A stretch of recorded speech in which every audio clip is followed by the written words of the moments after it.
So I'm gonna crack these windows because I need to get a hot breeze going through my car. But I just want to say and just document this. I'm in the middle of an insomnia crisis right now. I'm trying to resolve. I'm going to the sauna, rehabbing my gut. My gut's all fucked up.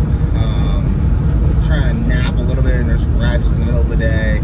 So hopefully my brain calms down enough so I can sleep tonight longer than 4 hours. So the splitting headache and the nausea go away. Carrots have really helped the nausea. I cooked in stew. I've been doing a ketogenic diet with beef stew and carrots. Bone broth, delicious, amazing. I need to get some grass-fed chuck steak at Walmart tonight to make that in the next batch of stew with the carrots, the organic carrots, because that's helping my gut. Because carrots are sort of endotoxin. They feed the gut bacteria, which I think produce the enzymes that allow all the biological processes to take place in our body. But this video is not about the science. It's just about insomnia and just about a sentiment that I was experiencing that I really wanted to capture on camera. Because it's just such a true sentiment for me and for so many other people who I've just went through all the comments on my YouTube channel briefly. Not all, but like a lot of them. I get a lot of comments. But I went through briefly the comments and just people commenting that insomnia is holding them back. Insomnia is holding them back. That they quit their job because they can't sleep. And their guts now destroyed, and they're shitting their brains out, and their hormones are trash, and they're taking TRT, but they're getting bitch tits because the TRT is not working, and now their gut's going to shit even more because the TRT's probably got toxic shit in it, and now it just goes on and on and on and on and on. And I just wanted to talk a little bit about my experience. Made a lot of videos today, just capturing how I feel, and I've yelled a lot. I don't know if I have any more yelling in me. We'll see. But yeah, insomnia is just how it's held me back. So I don't know, let's just start at like the age of like 11, 12, 13. Because that's really, I think, when you start noticing. I guess before then, I don't know, I was always like tired in school. I had like diarrhea most of my life, on and off. So that's probably first thing. Thought it was normal to have diarrhea on and off. It's like, I always had diarrhea, but anyway, not normal. So fixing diarrhea, started really fixing it. And the Mongols have a lot of, supposedly, I have to look into this. I don't know how the Mongols, I've heard the Mongols have a lot of diarrhea and it's not an issue. I'd have to look into that. Because I've found even on carnivore I have solid poops as long as my gut's going well. So, so gut issues, I don't know. I liked my childhood largely. I read a lot of books. I had fun. I had some friends. Did a lot of adventures. Went places with my parents. Had great parents. Have great parents. Still both alive. Can't complain. So like, brother and sister, cousins. Fun time. Fun time. Go to the beach with my cousins. Like camping with my cousins. Hiking with my cousins. Like just great times. Like literally just absolutely great times. Lots of amazing memories. Look back on my childhood. So like 11, 12, middle school. I was like very depressed throughout middle school, and I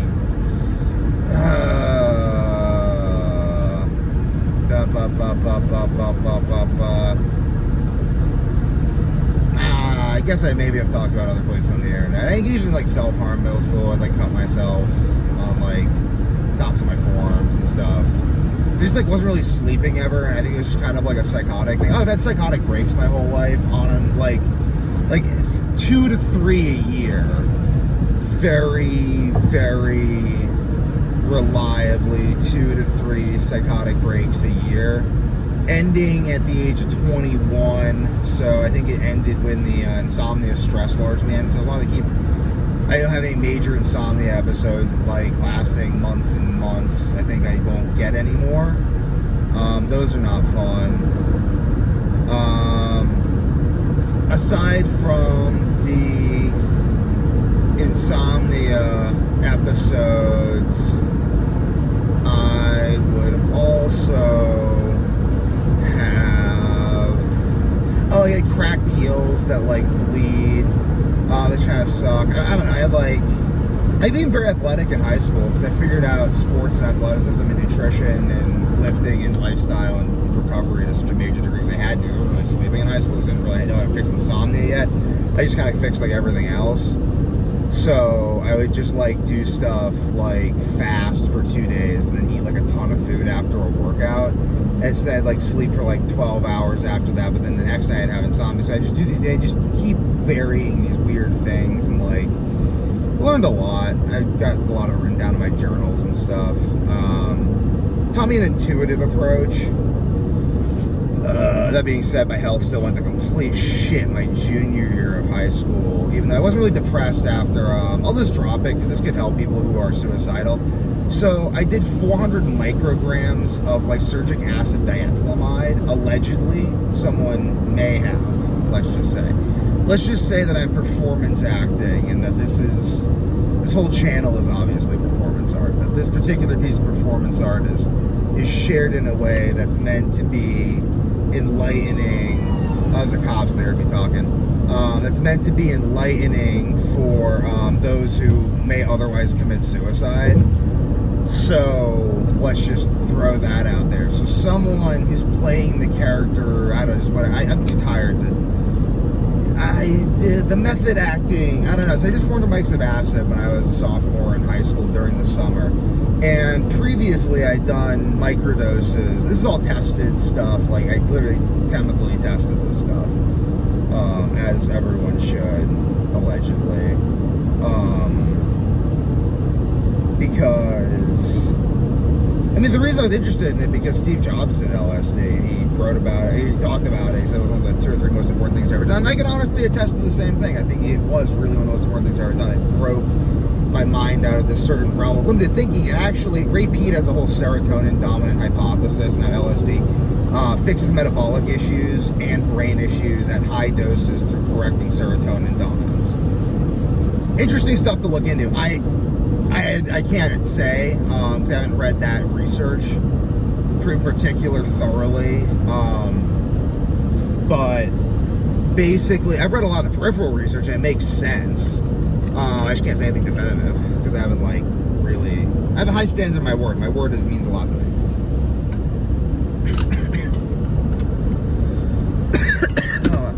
Fucking tired idiot coughing, trying not to crash. Driving. At least I'm coughing spring water. I'm driving a functional car. Okay, so insomnia.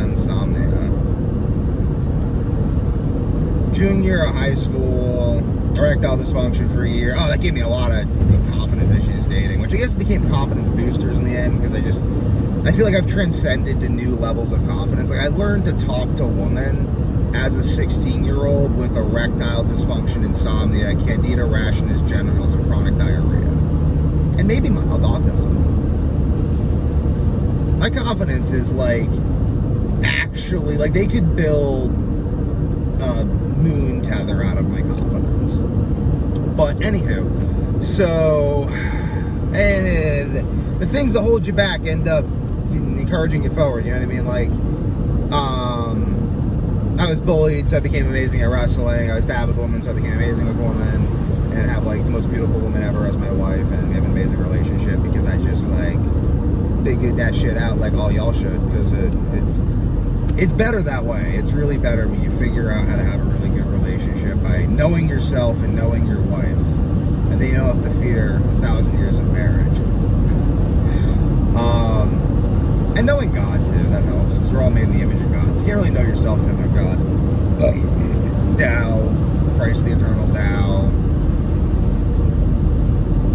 Yahweh, Atman, Buddha nature, Alan Watts DNA smelling Starbucks. I don't know. So so I did really poorly in school. I mean, it could have also been because school is shit, and I'll make other videos about that. But I mean, I really just didn't sleep much, and all my spare time went towards studying neuroscience and things that were interesting. With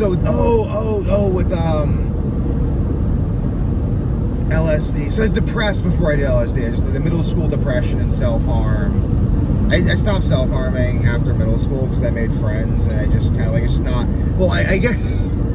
So actually, I didn't quite. I took up CrossFit, and then I gave myself adrenal fatigue, because I realized, like, instead of just like cutting yourself or something, you could just like exercise until you puke. But then I realized that that's really bad for you, and that contributed to the candida rash and erectile dysfunction. So then I realized that I had to learn to love myself, because if I didn't, I was gonna kill myself. So then I developed a more loving relationship with myself that ultimately didn't fix the insomnia, because that shit's a bitch. And when I went to UMass, I almost flunked out because my first semester, I didn't sleep for a month, and I just barely slept. And I didn't even sleep that much next semester. And it was a health crisis that continued this horrible thing until my penis still worked the whole time though, which was nice. But I did have a lot of spiky poops that caused my asshole to bleed. And this ultimately, again, like, I didn't really pursue any careers or money-making opportunities outside of just 4 to 5 hours a day of researching how to get my asshole to stop bleeding and how to sleep and stop having the splitting headache and the nausea and all that stuff, the candida rash on my dick. That is a result of fungal overgrowth due to a dysfunctional metabolism for various reasons. Christopher Walker's work is very enlightening, as is Ray Pete's. So basically, it didn't fix the insomnia though until I went carnivore for like 2.5 years.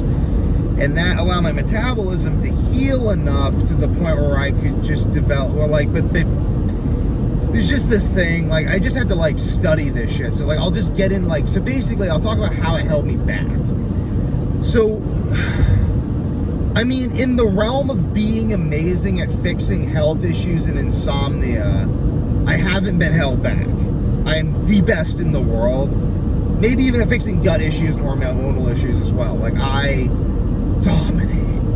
I will own large chunks of the most valuable intellectual and physical real estate on planet Earth as a result of the knowledge that I've even tried to teach people. This stuff is just shit in my head. That's this intuitive knowledge that I've developed. Just like, it's like if I could convey to you the feeling of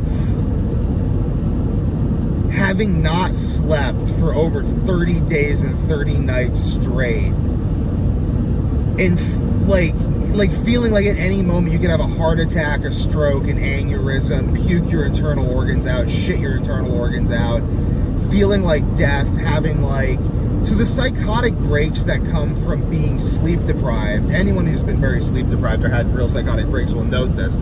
They differ. So there's 3 types of hallucinations I've now talked about in this talk. I've talked about hallucinations inadvertently from LSD, which are wonderful, intellectual in nature, and correspond to symbolisms and motifs most closely approximating Mahayana Buddhism and Jungian symbolism. And yet there's just nothing like psychotic breaks, which that just feels like the thing that like there's like your senses, and then there's like your interpretation of your senses, and then there's like your experience of the interpretation of your senses and how that corresponds to motor action and cognitive maps of motor action. And it's like that relationship becomes so dysregulated that the entire world becomes an eternal red disc that's screaming a million screams at you, crashing in waves as your hands inflate away to balloon hands, while reality looks the same in front of you, though appears to not be real in an ineffable way. That ineffable feeling is somehow ineffably causing the sensation of hell that is the like fever dream scream fest that is just going on in my brain. So I just sit there and I just tell myself, keep breathing, keep looking, and it goes away after like an hour and a half. So I've had that happen during tests in college a few times. I mean, it's always consistently been 2 to 3 times a year, but I've had it happen during tests. So it can be brought on by stress if it's probably already in the works. And I talked to one of my psych professors about it after this happened, and she was very obliging and told me that since it's been happening my whole life and has never gotten worse, it is likely not going to develop into schizophrenia, or nor is it schizophrenia. They're just these things that happen in our brains that we don't fully understand. So ultimately, yeah, I've had those during tests. I had that during organic chem test at Salem State. I had that during a bio test at UMass. And maybe a test or two in high school. I don't remember. Maybe just those 2 tests. I don't really remember. Like, I'd have to meditate and allow the memories to surface in a calm way, because I try to force them. I'm just driving. It's a lot. Like, I remember those 2 times. I know there are other times I've had psychotic breaks in school, but I've had them since I was 4, and like I said this in other videos, I'll say it again. I realized this one time when I was like very little, like my parents, like the ceiling fan was yelling at me. That was how I interpreted it at the time. And I was telling my parents about this, and at first they were just kind of like, ceiling fan, don't yell at Devin. Like, and they thought it was like a cute kid thing. And then like, yeah, it wasn't. I realized that they couldn't hear that thing I was hearing. So I just stopped telling them about it. But I also realized that it like the first 2 times I talked to them about it, like I was just like, I don't know, maybe they thought I was having a sleep terror and they just really, really comforted me, and then I just kind of like wrote it out, and then I realized like nothing happened. So then I was like, oh wait, like they're humoring me and I am just experiencing this. So whether it's real or not, it's not hurting me or them or anyone else. So it's just this thing and it goes away. And if I insist on it too much, people become very alarmed and they don't understand. So I should just not insist on that. And just whenever that happens, I just go and I sit and it passes. And you develop a lifelong interest in the mind, I guess. Oh, but the other hallucination, though, is just sleep deprivation. I'll keep back in the school bus and I'm freaking taking my ass. I'm my sleep deprived ass. I don't need that shit. The other type of hallucination is sleep deprivation-induced hallucination, which is that's attentional. So it has less to do, it's not like a psychotic break because it lacks the energy of a psychotic break.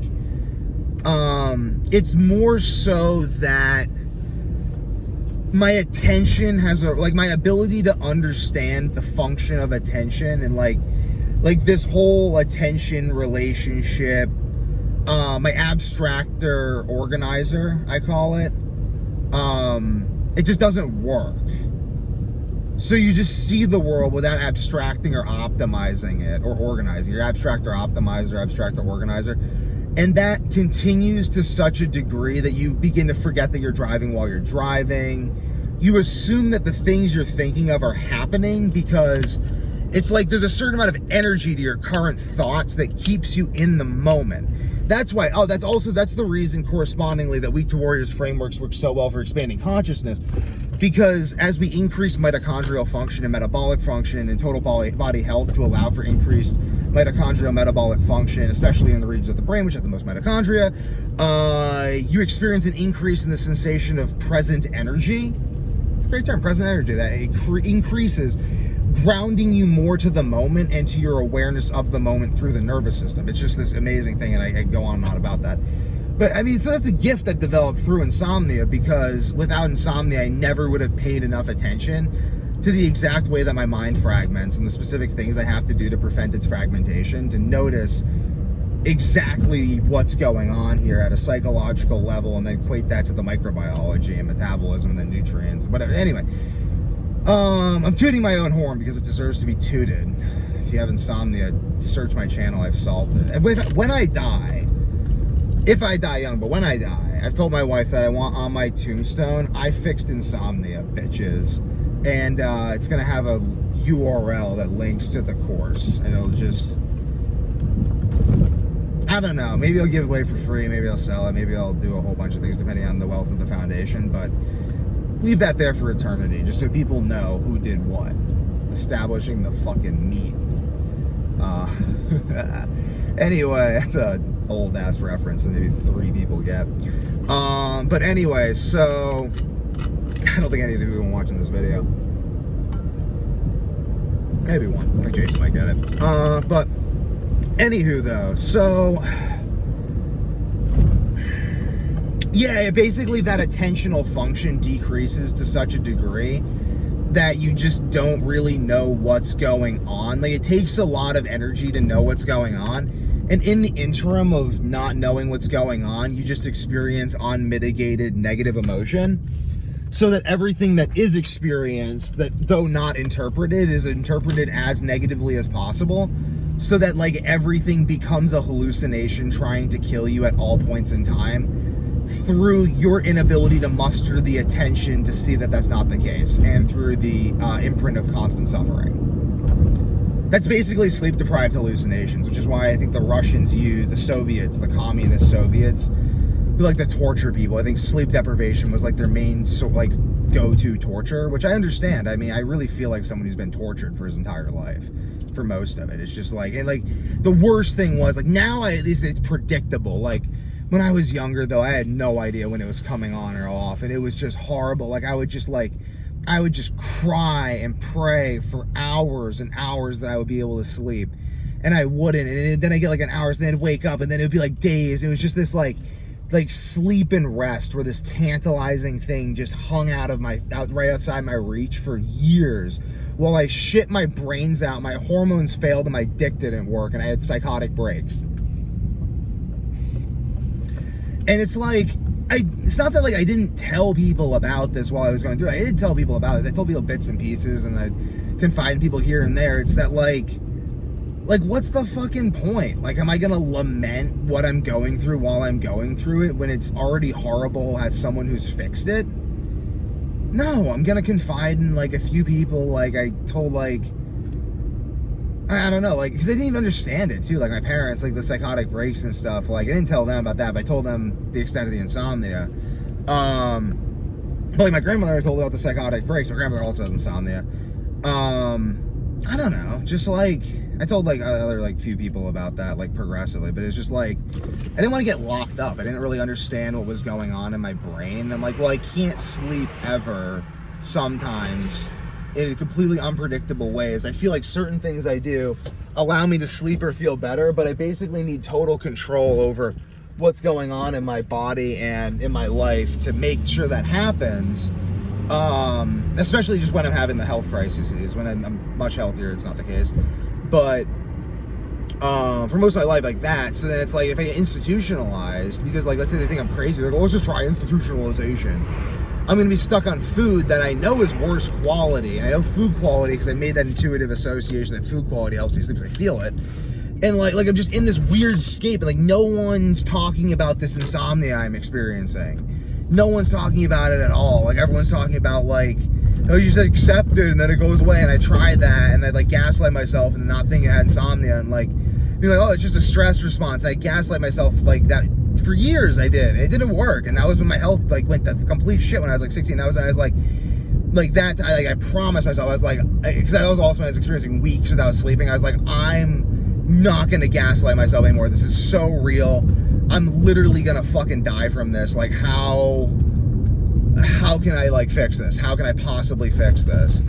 And like, I talked to my doctor at that point, and he had no idea. He was just like, you want me to prescribe you sleep drugs? And I've already, like, at this point, I've probably done maybe 10,000 hours of research, at least 8,000, like in that realm, in the thousands, maybe tens of thousands of hours of research on insomnia specifically. So I talked to him about it a lot, and I talked to him about all the symptoms he's experiencing a lot, because I've researched this, and as anyone who's researched this, you know that there's plenty of people who go and they tell their doctor they've had XYZ symptom, and the doctor gives them something that makes them worse. Everyone's had that experience of researching a health symptom. This is why doctors tell people not to research this stuff, because it's super confusing. And I agree, it's super confusing. I've messed myself up numerous times. But I mean, I messed myself up, so at least I learned from it.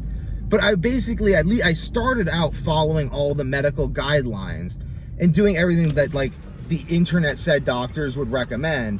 And then when I went to talk to my doctor about it, he said all the same things that had already ended me up in a horrible state of health. And he offered me more things that I believe through my research would put me in a worse state of health. And at this point, I didn't despair. I simply was like, I can't be institutionalized. I can't allow that to happen, because that could kill me.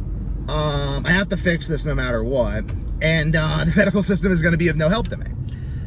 So I just kept researching and kept going, and eventually, like, a culmination of tips from various people. And my uncle is a traveling doctor in Cambodia. You can look him up. His name's Johnny Morgan. He has the lake clinic in Cambodia. Give him lots of money. He's really cool. He turned me on the carnivore diet. Well, I turned him on the carnivore diet first, because he was looking for like a weight loss solution. I was just telling him about it. Having tried it and having been gun shy of it because of the state I got in when I was 16 through following a ketogenic diet that I did with, so I have unconventional beliefs about keto and carnivore that I see some people have similar beliefs a little bit, but I have very specific beliefs that come from having been doing this for 10 years. I've been experimenting with keto and carnivore for 10 years now, and I've burned myself twice seriously, but I've also burned myself with carb-based diets, so it's not really an exclusive thing. I find that this cyclic way I do it now, cyclic carnivore, cyclic keto, cyclic carbs, metabolic therapy, gut rehabilitation works really well. Like a grocery store, I gotta go in quick. I don't know, I was talking about how this has held me back, and like, if this is the number one cause of suffering in your life, if this is holding you back as well, then consider hitting me up. I mean, we will be doing training for, I will eventually be recruiting for Week to Warrior. We're always recruiting if you're very, very talented. So my head is splitting right now, so I have to, I'll demonstrate a fucking breathing technique to teach some people something, because like, that's just, everything's an opportunity.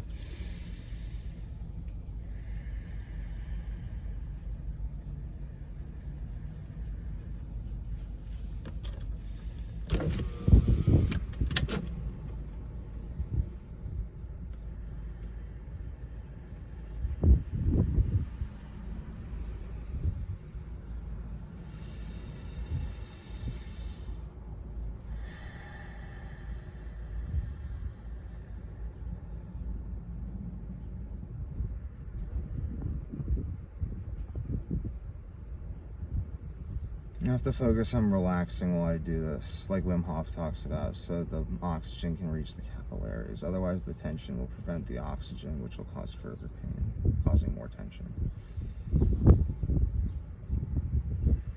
Unless there's an external biochemical source.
As this is hitting me, I'm focusing on the chemical stimulation as a trigger for relaxation, disrupting the stress loop.